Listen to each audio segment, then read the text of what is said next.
Hey guys, Chairman here, back with another deck profile, this time featuring the Heaven Burns Red 8-win deck. We're finally doing the deck profile. It's been a long time. Sorry, have not uploaded in a while. I have a lot of excuses, but ultimately, I've just been procrastinating. But we're here with this new fancy mat. I debuted this mat on one of my previous videos. It's the one where I'm holding a mystery object, is this mat, of course. And yeah, really excited to do this deck profile. This deck is awesome. It's probably my favorite deck to play right now. Probably my best deck that I have in my collection, honestly. You know, in my opinion. But yeah, just really excited to do the deck profile. This is the deck that I played against Crayon Box on the money match that was streamed on this channel. You can go to the live tab to find the video. We played a best of 3 money match, $100 on the line, super high stakes white shard. So if you haven't watched that, go ahead and click over and watch that real quick before you watch the rest of this deck profile. Spoiler alert. So yeah, if you haven't watched it yet, go, mute or whatever. Don't listen to me. Obviously I won. Am I gonna do a deck profile for a losing deck? But anyways, yeah, so just go ahead and do the deck profile here. I'm really excited to show off this deck, and I'll try to talk through kind of like my choices. I don't think this deck is that popular right now, and maybe some of my choices are a little bit unique, but I really do think that this 50 card list is like, I am so confident in it. I will, as you can see, I will money match people with this list. I feel really great about this list. All right, so starting off, we have 4 copies of the level 0. By the way, I don't know any of these characters' names. I don't play Heaven's Burn Red. I think I know some of them. Like if they have a, what do you call it? If they have like a katakana for their character name, then I can probably read it. Like I don't know what this Helmet Girl. Right, 4 copies of Helmet Girl. So why am I playing Helmet Bro? Well, it's because she's a 4K beater. And this is, I don't want to spend too much time talking about this because this is a bit of like serious Weiss theory. But basically the idea is that like 4K beaters are really strong right now because they're good going first and going second. Obviously, if you go first, you play a 4K beater and they can't answer, it's a +1. They're good going second because your opponent plays like a 3-5. Then you can play a 4K, you beat over the 3-5, and now they lost the card that they were supposed to +1 on, and then you still retain your card. If they play a 4K, you can trade with them. That's also good. And yeah, I mean 4K beaters are just really good right now specifically, because I think with this deck, if you don't go first, obviously if you go first, like runners and like the coin flip runner, especially from this set, is crazy good if you go first. But if you don't go first, that card is like absolute garbage. And my idea of playing a 4K beater is like, I want more consistency. I don't want to just like hit the floor if I don't go first. I don't want to like basically bank everything going first, especially since we're running Rikis, which is like a really good win more card if you go first. Because if you go first, Riki's really great, but if you go second, Riki's not as great. So I want to make sure that I have a good going first play that also isn't bad going second. That's why I play 4K. Well, I'm not playing 3-5 runner because again, 3-5 runner does not beat over 4K. Also, 3-5 runner is red. We do need a yellow fix. So we're playing 4K. Why am I playing this 4K instead of the other one? There is another 4K. It's like just a vanilla 4K, and then it's like the downside is you can't play events or backups. You can't play events or backups when that's on the field. Guess what this deck runs? A ton of backups. And a lot of times you'll have a random shitter just parked in your back row because both your level 1 combo and the 2-1 bodyguard need 2 or more other, which means that usually you want a full back row. So sometimes I'll play a 4K and then it lives. But then like I'm level 1, so I have the combo, so I just move it to back row to like fulfill field condition, and it just stays there until level 2, and I never overplay it. Well, the problem is if it says I can't play backups and I still have it on board at level 2, then I'm forced to overplay it just to get that really bad downside off the board at level 2. But like sometimes that's a minus, and I don't want that, right? This doesn't have a minus at level 2, so it's like you just play this. So this is 4K if you have 2 or less stock. It's really easy to do in this deck because you have Riki and you have the double drop surge, so it's like really easy to be at 2 or less stock at level 0, which is the only time the 4K really matters. After that, like I don't think the power really matters. If you can't kill something in mid game because it is too small, oh well, right? And then the second effect, the memory, like both players lose memory down to 4, is like potentially useful. I don't know, like it might scare somebody who's playing memory. Like, why are you hating against my deck? I don't know, whatever. But yeah, but the second effect is on play from hand, both players lose memory down to 4 cards. So it has come up before, like I've actually used it before. Well, funny thing is like you use memory kick counter in this deck. So like if you memory kick counter on the bodyguard, you obviously get it for all 3 lanes. And so you send 3 things to memory, and if they already have stuff in memory, you play this later, and you actually make them like lose those cards back down to waiting room. So it's not like free compression. It can come up, right? It's kind of funny. But anyways, that's why I play 4K beater. If you don't believe in 4K beater, you can play something else. But like before you don't believe in 4K beater, I advise you to actually try the 4K beater, specifically this one. Like you'll understand why I'm playing it. I think it's really important. But basically, like yeah, I don't want to just lose going second. This card helps me not lose going second. Because obviously going first is already just really good. And if you go first, you're already winning, right? So that's my idea. For Riki, you could honestly cut this. I actually don't think for Riki is that important, but I mean, it's just too good not to run, I think. The Riki also has the second effect. Like instead of searching your deck for a level 1 or lower, you can alternatively look at top 5 to add a level 1 or lower. You can do that if you need the mill, which I almost never do in this deck, but you know, it theoretically could come up, especially if you don't have climax combo. Like let's say if you're level 1, you don't have climax combo and you really need a mill out for some reason, then yeah, you can use the second mode just to get some extra mill.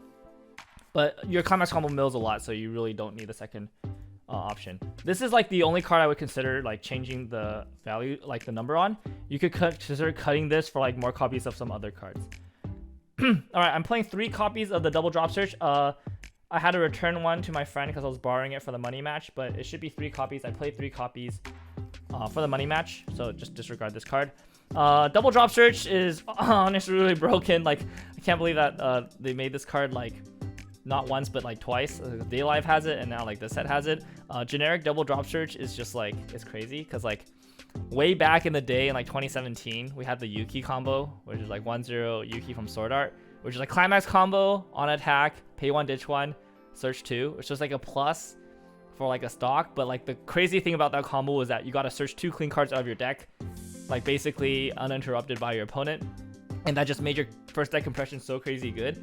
Like this just does that. Like it's not a plus obviously because like ditch 2 search 2, but like the important part is the double compression, right? And then specifically in this deck, because our level 1 combo is a +2, because we add a card and then we send it to memory and it comes back for free, so it's like a +2. This basically becomes like, even though this doesn't plus, it'll grab the card that pluses like a lot in the deck, so it's just too crazy. Yeah, so this card I had it at 2 originally, and I realized I really needed the third one. Not even wanted, I really needed the third one. Like if you don't see this at level 0, you just feel like you're playing such a weaker deck.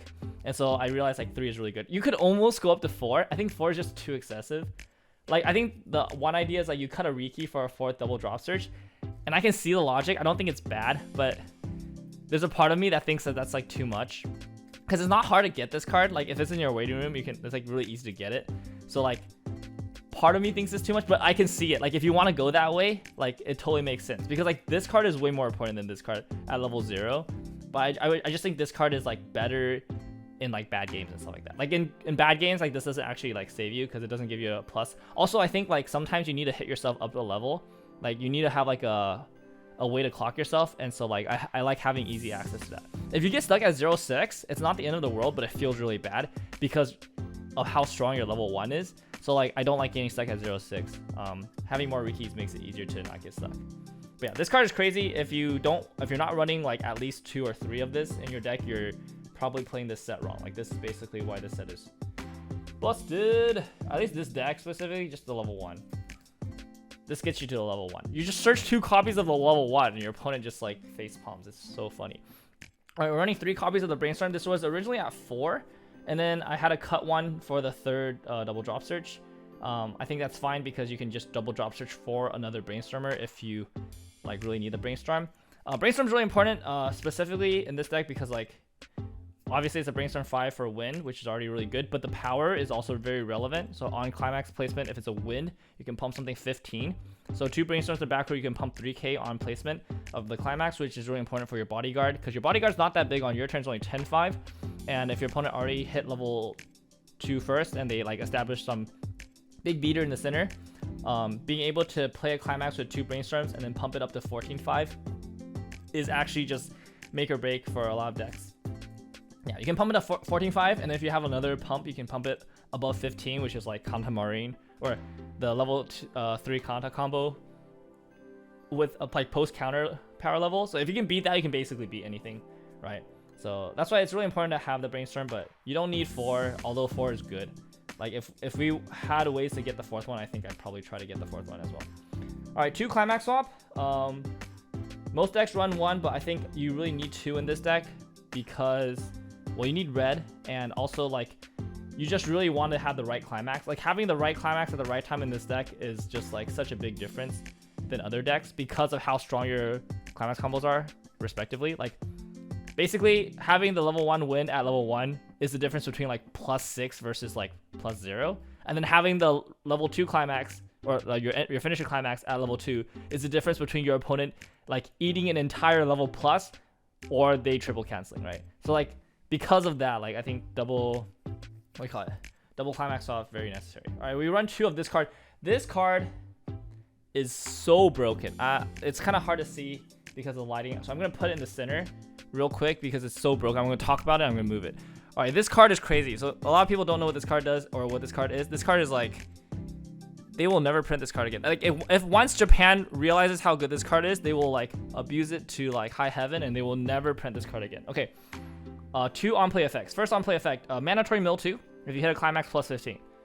It's pretty relevant actually. Power is kind of important in this deck. Second effect is where it goes crazy. On play, activate the following effect up to twice per turn. Look at the top card of your deck.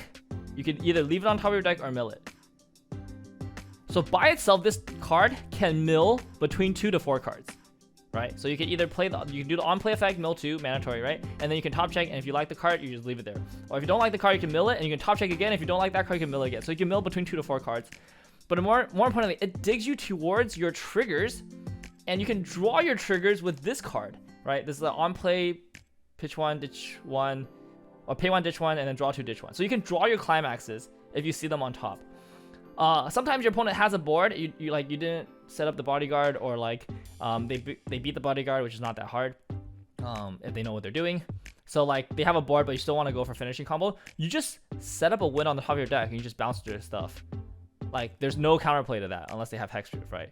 So it's like, it's crazy. Like you can set up the win. Also, if you don't have like cards in hand, you just play this and you get a 7-card brainstorm. 7-card brainstorm. Think about it. You play this, you mill 2. The first mill 2 is like mandatory, so if you have a climax there, whatever, just assign 15 somewhere. And then you can top check twice. If you don't see a climax in those 2, you can brainstorm the next 5. Just brainstorm 7. If you see a climax, obviously it just guarantees you a hit on your brainstorm. So like, this card is crazy. It's just everything that this card does is just like, it's insane. It's a free mill 4. Like, what the heck? This card is crazy good. Yeah, so anyways, like after I added this card into the deck, this is when the deck like just went crazy in my opinion. Like I just got to do like the dumbest shit once I added this card in. Like before this card, I was like, oh, this deck is pretty good, but like it can be sometimes inconsistent. After I added this card, it's just like you just do the dumbest shit ever. Every game I can just like, you just watch my matches against Crayon Box, you'll see like the ridiculous stuff that I was able to do with this card. Part of it is because this card exists. So this is just your normal Rico. So like on play, ditch a card, reveal the top card of your deck, and then salvage equal to that card's level. This will always salvage this. So you play this, you reveal the top card of your deck. If it's a climax, you're good to go. You have the bounce, or you can like draw into it, or you can brainstorm. If it's not a climax, you know you can play this, mill that 1 clean card, and you just have to hope that the second card is not a climax, and then you get to check 2 more cards for the climax, right? So like this into this gives you knowledge of 3 of the next 4 cards of your deck.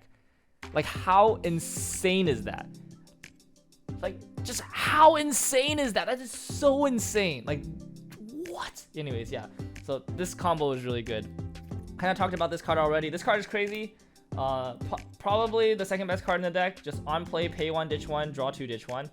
Just like, why am I allowed to draw extra cards at level 0? Like what?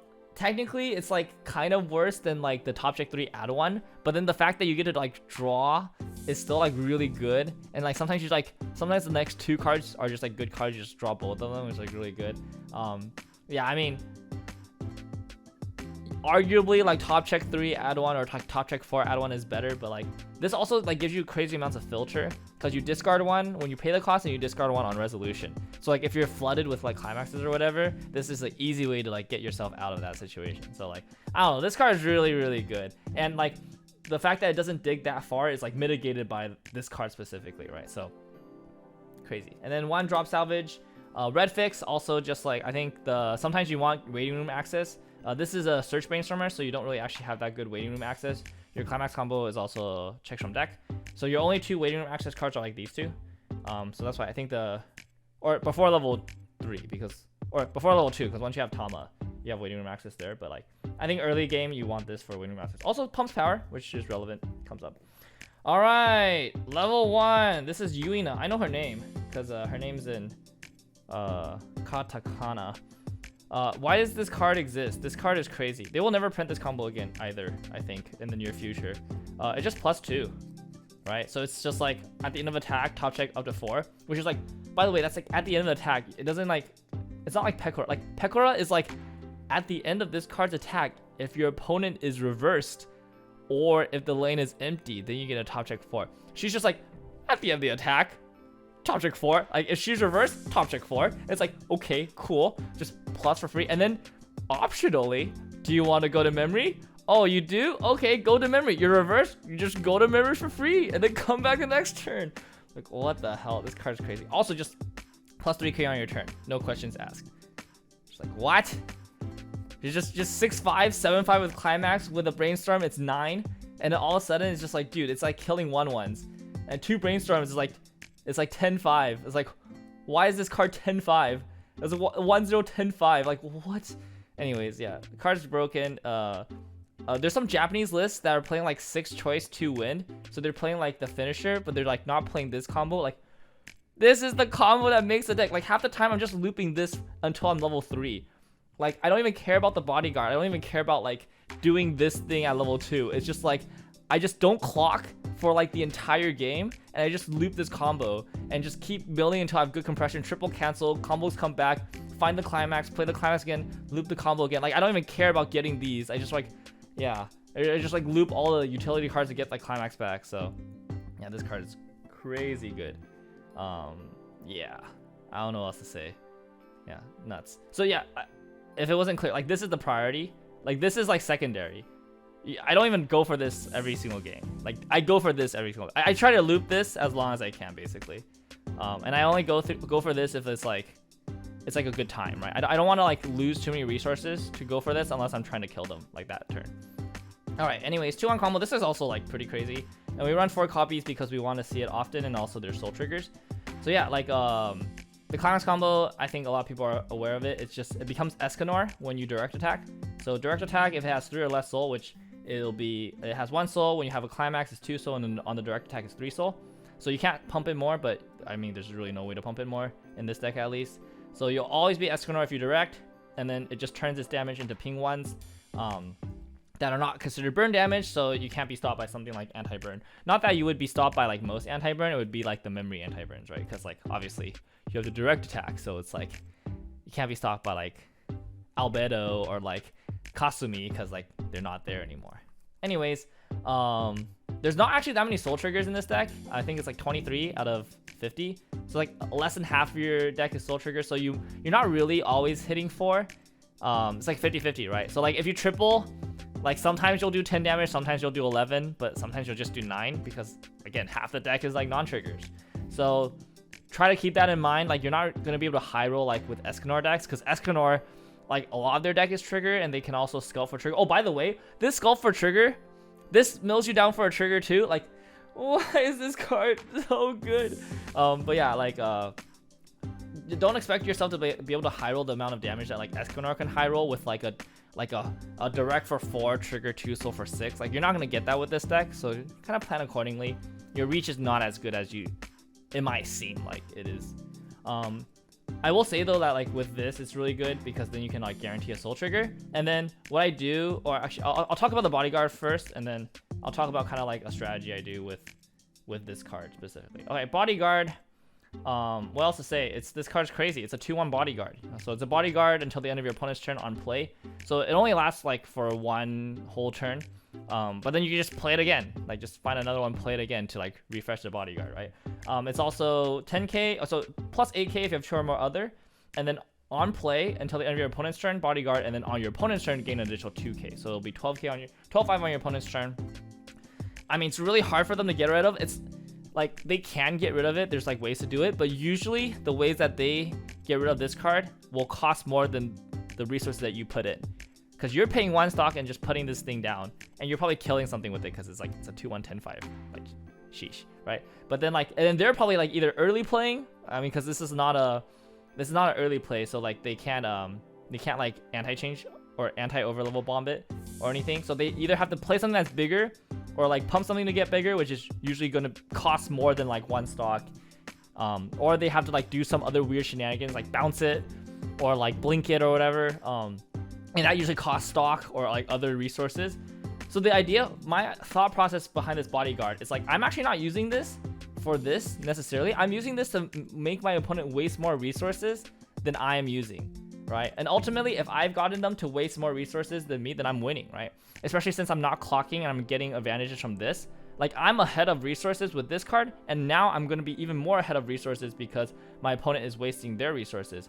So I kind of play this deck in a way to like bleed my opponent out of resources before I go for the finish. Like, because again, this reach is not that good. So you actually kind of want them to be low on resources, so that even if you can't kill them with this, they don't have the resources to actually kill you back afterwards, right? And then obviously if they don't answer this, then you just have like the freest damage in the world, right?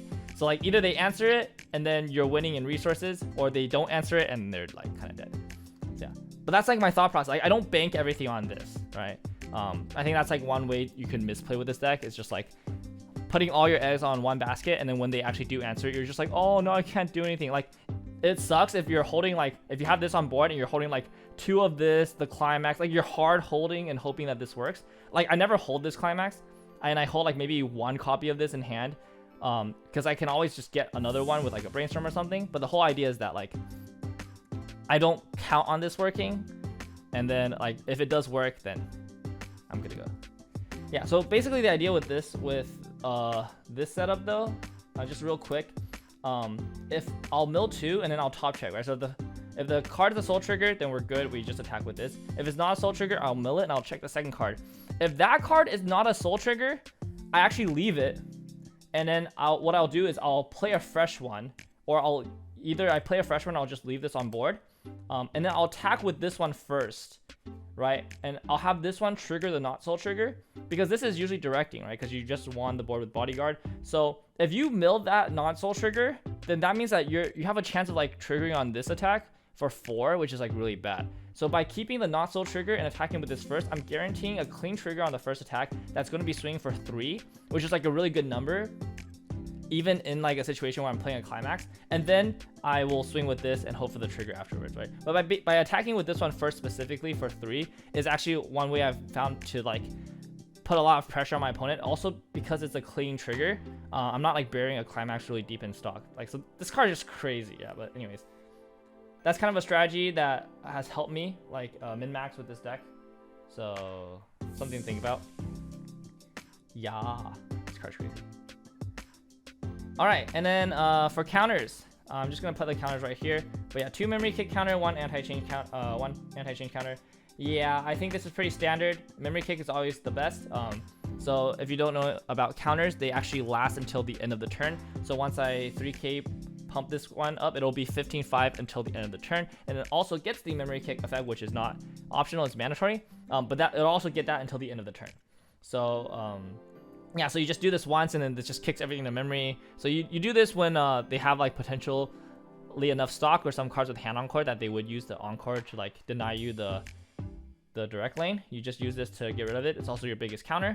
And then you have to run one of this for specific matchups where they're gonna be easily over 12-5 or even 15-5 just with like their deck. For example, Overlord is a great example. Like, you kind of have to play this against Overlord because otherwise their Eins gets like gigantomongous and you can't actually back up. But against Overlord, this just kills them because they can't side a bodyguard, which means that Eins has to front. Usually what Eins will do, Eins will side if it's like dangerous and they don't want to play into the anti-change. They'll just side every single lane, but the bodyguard prevents them from doing that. So they front, and then you just anti-change them, and then they can't do anything about it, and then they just lose their entire board. Very funny. So this anti-change counter is really bad because you have to clock yourself. It's like so dumb, but you have to play it because if you don't play it, you just lose some matchups. So anyways, counter spread pretty normal, I think. All right, level 3s. We're not playing that many, but we are playing 3 copies of the Tama. If you guys follow me on Twitter, you will know that the deck I went undefeated at card art was running 4 copies of the 3-2 Uina instead of the Tama. I've switched to Tama since testing this card specifically because I realized that like before I would play the Uina as a backup plan, like just in case I didn't get the bodyguard and the direct lanes, the Uina would be able to get reverses, and then that would give me my burns and extra instances of damage as well as my heals. But then now I realize like if I want if I want empty lanes, I can just sculpt for this card and then stack a win, and it's like super easy for me to get empty lanes now. In which case, if that's the case, then Tama becomes way better because this just adds more consistency, allows me to salvage anything I want from my waiting room, any character I want from my waiting room, which basically gets me my entire utility suite, which gets me like everything I want, right? So like Tama just becomes way better now. Also, it's like on-demand heal.